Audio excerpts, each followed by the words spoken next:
বলছেন কি তাদের একটা দল এইভাবে উঠে গেল, এটা ভালো কি উপর থেকে কেউ এই সচেতন করতেন দলকে?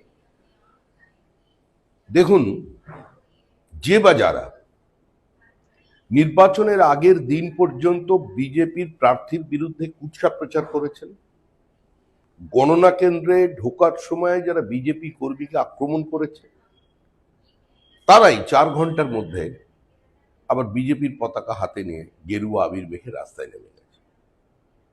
বিভিন্ন জায়গায় সাধারণ মানুষের ওপরে তারা আক্রমণ করেছে, এবং শুধু সেটাই ঠিক শেষ কথা নয়, তৃণমূলকে মারছে।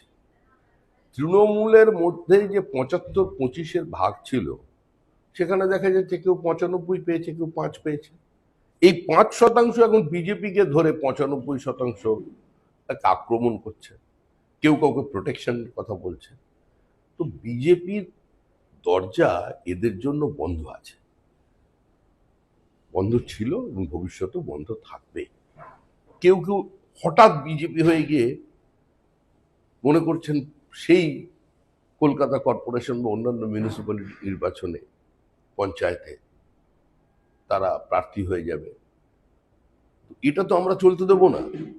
মানুষ তো জামা বদল করবার জন্য ভোট দেয়নি, মানুষ জামার ভিতরের মানুষটাকে বদলানোর জন্য ভোট দিয়েছেন।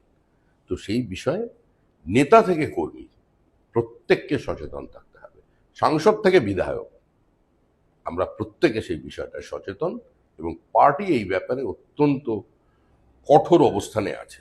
আমাদের রাজ্যের মুখ্যমন্ত্রী শুভেন্দু অধিকারী ডে 1 থেকে তিনি এই ধরনের সন্ত্রাস, এই ধরনের কার্যকলাপের বিরুদ্ধে কঠোর পদক্ষেপ নিয়েছে। যারা নিরপরাধ মানুষের টাকা লুট করেছে, যারা বেআইনি কনস্ট্রাকশন করেছে, সমস্ত ব্যাপারে সরকারের তরফ থেকে ব্যবস্থা নেওয়া হয়েছে। সরকার সরকারের কাজ করছে, পার্টি পার্টির কাজ করছে। যেটা আপনি বিচ্যুতি বলছেন, দু এক জায়গায় বিচ্যুতি থাকে, অ্যাবারেশন থাকে, ফুল প্রুফ সিস্টেম বলে কিছু হয় না। সেটা যতটা কমানো যায় তার জন্য আমরা চেষ্টা করি।